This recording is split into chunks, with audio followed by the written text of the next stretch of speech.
Hey everyone, and welcome to The Vault, our little informal video series. So I got a little busier than expected early this week, so Armor King Part 2 is on the way. I should be done here in about a day or two, but taking me a little bit longer because of my busy schedule.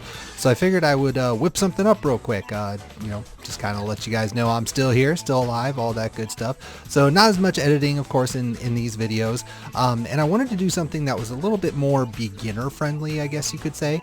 I actually have been slowly chipping away at a guide, like a comprehensive beginner's guide, but it might still be a while before I have that done and can start making videos for it.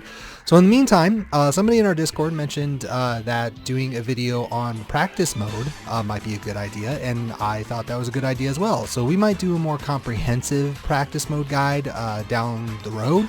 But for right now, I just wanted to mention, again, just for beginners, if you've been around for a while or if you use practice mode quite a bit and are really familiar with it, a lot of what we'll say here probably won't apply to you. But if you have any good tips or anything, by all means throw that in the comments and maybe we can put together another one here in the future. But that being said, I just wanted to go over some stuff that if you're new to the game or if you just don't use practice mode a lot, that you might not realize you can do, or kind of how to approach practice mode. So we're not going to go through everything because there's a lot of stuff in practice mode, and truth be told, a lot of this stuff is very, very self-explanatory. Like if we look at this, turning on rage, pretty obvious what that does, turning on throw escapes, etc., etc. But there still are a couple things that you should focus on. So first, I want to shout out the frame data tool. So I know that a lot of people used the bot, the Tekken bot, for a while, and then of course, you can always use external resources like RB Norway or whatever. But this frame data tool is actually really good. It saves a lot of time because you don't really have to guess, right? There's no guesswork involved. It just, you do something, it tells you what the frames are or how fast the move is, what the situation is afterwards, which is your advantage, your character status, distance, which is actually new. Nothing, I don't even think the Tekken bot does that. But I highly recommend that. It's worth the couple bucks because you don't always have to keep pulling up a website. You don't have to worry about breaking the user end agreement because of the Tekken bot and all that. It's just really worth it. So shout outs to that. But as it pertains to the actual using of the practice mode, probably where you're going to get your most benefit is from these four categories, I guess you could say. The CPU action 1, 2, and then the ground and stand-up techniques. So these two right here are probably, I would say with the exception of the record function, are the most commonly used things that people do in practice mode. Because if you haven't noticed, practice mode is not very good at registering a combo. So Ganryu's 212 is not an actual combo. But unless you set the guard or the computer to try to guard after it gets hit, you wouldn't know that because you're just going to see that combo pop up. So this is a good way to test stuff like that. Or another common thing is to set the computer to guard, and then and it can be standing guard or whatever, and then have them crouch. So like in this case, his Ganryu's 2-1 jails, but it's a high. But there are a lot of characters that have high highs or mid highs that if you block the first hit, you can duck the second. So it's really useful to test that kind of stuff. And of course, there's a huge list of stuff that you can use to test. So like if we were to do, let's say sidewalk right, and we do 2-1, and then we try down forward 3. So, you can just test a tracking like that. Now, I will note that it is really important to keep in mind what your situation is when you're doing these tests. So like in this case, what I just did, I did a 2-1, and then I did have the computer sidewalk. But if I just do a jab and a sidewalk, it still tracks. So you just have to be careful to kind of have this really, really huge checklist in your brain, or if you want to write it down, by all means do that, because there are so many different options and so many situations in which you can test certain things that you just want to be mindful of what the situation is that you're testing in, because you can mess with spacing, you can mess with frames, you can do all these various things before you tell the computer to do something. But another thing to keep in mind too, along with this, is that with these ground techniques and the stand-up techniques, all of this stuff feeds into these multiple actions. So if you're brand new to practice mode, it's really important to know that the CPU action 1 is always the first thing that the computer will do. So if we just set it to stand, it won't block or anything, it'll just stand there. And then if it'll check to see if there's like a knockdown situation. So in this case, if I do that, it's going to tech roll because I have it set to tech roll. So it'll do the ground or the stand-up technique first, and then it'll move on to the action 2. So as you saw right there, they tech rolled and then the computer started sidewalking. So just keep in mind that that's kind of the order that it goes in. So it does action 1, then ground techniques or whatever, and then action 2. Now beyond that, that's really going to be your bread and butter. Like if you're in practice mode, again, this is for beginners. I know I'm sort of beating the dead horse on that, but I don't want people to think that this is meant for those who have thousands of hours in practice mode. But that's where you're going to get your most benefit from practice mode, is messing with these techniques and just constantly testing stuff. Now there are a couple other things that we should give kind of honorary mentions to. So the first couple, I should say, are more quality of life things. So if you didn't know that this existed, so player attack for counter hits, you can certainly turn on just a single counter hit, but the multiple counter hit will really save you time in certain scenarios. So like for instance, I don't know why I turned that on. So Ganryu's up forward 2 1+2, the second hit of that will stun, will give you a crumple stun so you can juggle off of it if it's a counter hit. Now we could turn counter hits on and then just space it out so that we get the hit. But if you want to save time, use do multiple counter hits and it'll just automatically make every hit that you land a counter hit, even if it's later on in a string. So just, again, kind of a quality of life thing to know there.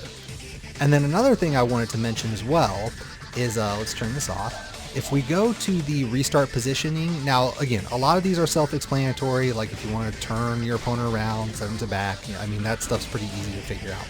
But it should be noted that they added this current position option. So what you do, if you move wherever, it doesn't really matter where we move, let's say we do right here, it'll save our position if we select current position, and then it'll reset us in that spot if we select that. Now something, I wanted to bring this up because it's not quite what some people think it is. So as far as I know, maybe I'm wrong about this, but as far as I know, there's no way to actually save this position so that you can keep coming back to it. So like if we just move around again, notice I haven't gone to the menu, so I'm just moving around, and now it saved the position I was just at. I move here, so I stopped, now it's going to save this position. So there's no way to like save a singular position and then keep coming back to that. If you move or anything, it will update whatever your current position is. The main function of this is so that, let's say that you're at, let's say that we've moved them here, right? We'll just use this positioning as an example.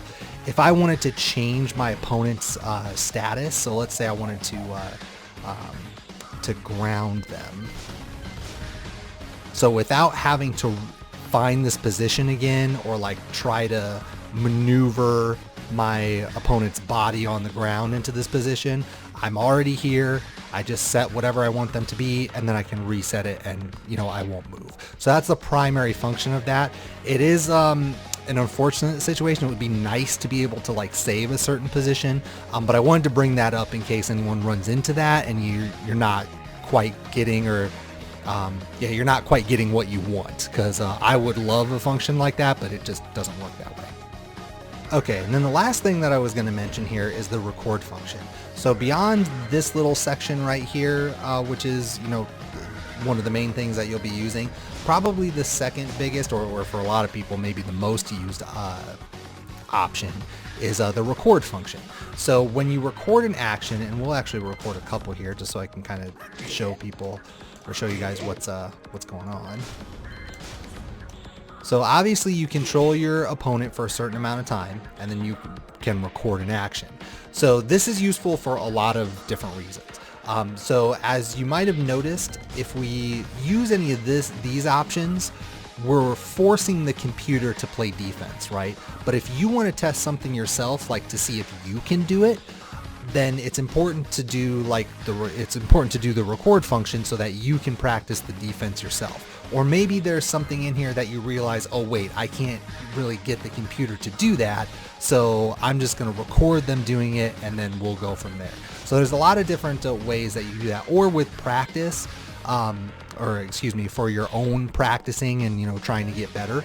If you want to record multiple things and then practice defending against all of them, if you don't know which one's coming, this is really good for that.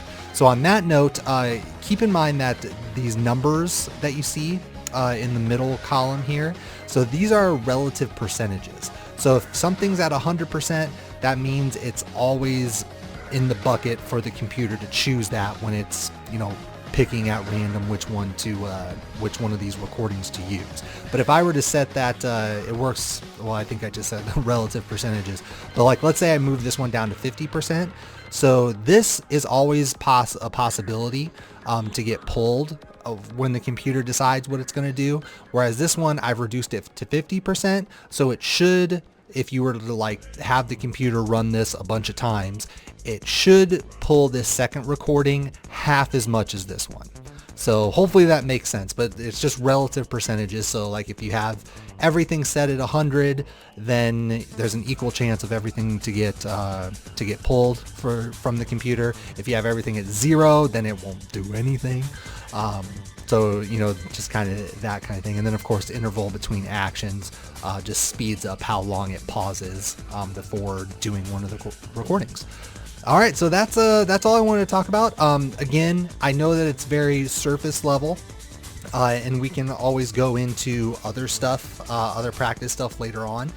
Just wanted, again, kind of test the waters with a little beginner's video. I know the basics guide are kind of beginners oriented, but practice mode is like one of the first things that you should be doing if you buy this game and play it. So if you're starting to get into the game and you're kind of confused on how to test stuff or what you should be doing, just remember that these 4 options, in addition to the record, but just that these 4 options right here are going to be your bread and butter. So that's how you test how you can do different things, different reactions and stuff like that. Hopefully we can, do some more kind of beginner oriented stuff. Like I said, I am chipping away at a comprehensive, basics tutorial system guide thing. So hopefully I'll have that here in the future. But otherwise, I just wanted to kind of let you guys know that I am alive. I am here. Just got really busy. So the Armor King Part 2 video got delayed a little bit, but I should get Part 2 and Part 3 up here in the next few days. So, just kind of letting you guys know what's going on. But otherwise, as always, if you have any comments, throw them down below. I am still planning on doing more streaming. I meant to do more over this past weekend, but again, kind of got unexpectedly busy. But I bought Resident Evil 3, so I really want to play that, so we'll probably be streaming some of that this weekend. And I have Friday off because of the holiday that's coming up. So Twitch link is in the description below, so definitely come hang out. Twitter, Facebook, of course, all that. Patreon as usual. Definitely appreciate any consideration there. And then as always, I hope you guys enjoyed the video. I appreciate you all. Stay safe. And then we should hopefully see you here soon with Armor King Part 2. Have a good one, guys.